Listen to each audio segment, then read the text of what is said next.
Hi, this is Aaron with Ghetto Rawness, and I'm doing a new segment called Ingredients. What are we eating?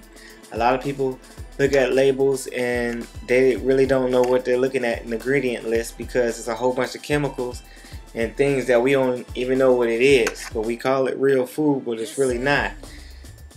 Real food is food that comes from its origin, that grows from the earth, that's not broken down and put with a whole bunch of chemicals to make these frankenfoods. So we're going to discuss what these frankenfood ingredients are, and we're going to go into it.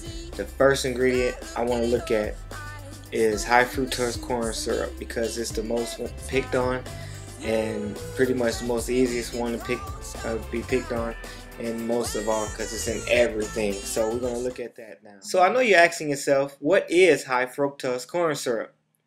Well, it's a heavily processed chemical sweetener used in most packaged and processed foods and beverages.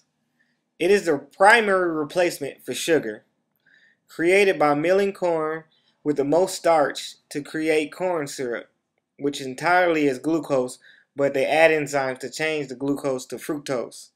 High fructose corn syrup, called HFCS for short, was first introduced by Richard O. Marshall and Earl R. Couey in 1957. The industrial process, though, started in 1970.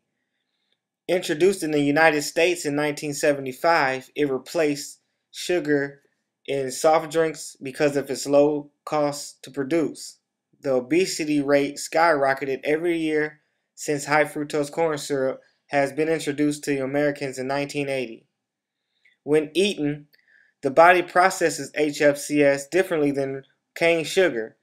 It alters the way metabolic regulation hormones function, which tricks the body into eating more and more, and at the same time storing more and more fat. Animal studies show that animals eating high fructose corn syrup with water over 6 months has become obese versus the animals eating regular cane sugar.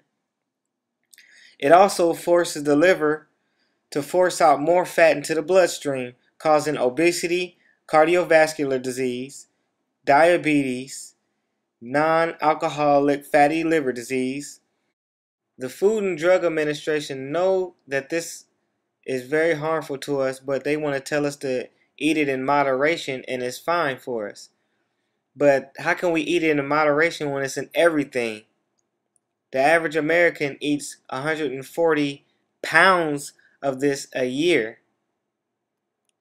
Today, this harmful sweetener is placed in over 52,000 products in the supermarket, like breads, soft drinks, pastries, pretty much all condiments like salad dressing and ketchup. It's in cookies, it's in cakes, it's in crackers, it's in cough syrup, dairy products like salad dressing, ranch, yogurt, cheese, ice cream. It's in sauces, it's in candy, it's in snacks, it's in soups, processed meats like hot dogs and sandwich meats. The cost of 1 pound of HFCS is cheaper than 1 pound of sugar. No wonder why food companies buy it to keep costs down. And it also dissolves in water better. That's why soft drink companies choose it over sugar.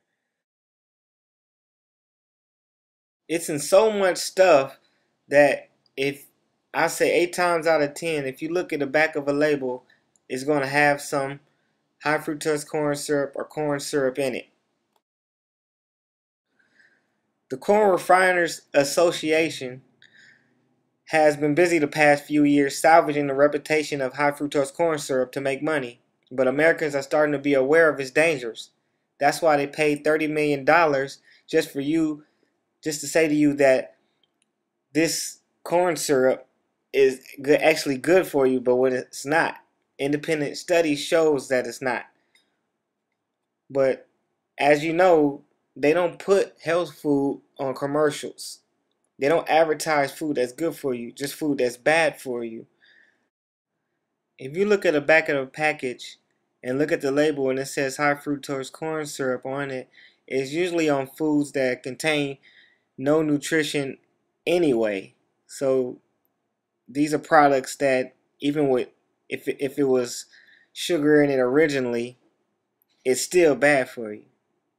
You should avoid these foods at all costs and try to stick with foods that are natural, that do grow from the ground. Those are the foods that you want to eat because those are ones that's going to be nutrition dense and nutritious. And stop believing what it says in the front of a package, because the front of a package can lie to you and say this is 100% natural. But if it's 100% natural, then why can't you go outside and find it growing in nature? You can't find fructose growing in nature. I know it's hard to avoid because it's harmful substances in pretty much all packaged products in the United States. But you gotta try. If you see in the back of the label that this substance is in it, try to avoid it. Eat foods closer to its origin as possible, because these foods don't promote disease and obesity like high fructose corn syrup does. The Corn Refiners Association wants you to believe that this product is natural, but it's not natural. It's so far from natural, it's ridiculous. It's like calling tobacco and cigarettes a natural herbal medicine. It's just ridiculous. So, in summary, high fructose corn syrup is a highly chemicalized sweetener that is put in our food since the 1970s that's been getting people fatter and sicker every year. Stay away from it, stay away from it, stay away from it. Try to avoid it at all costs. Thank you for joining me at Ghetto Rawness. Stay tuned for other segments on ingredients called What Are We Eating? This is Aaron Ragland signing out. Peace and love. Rate, comment, and subscribe.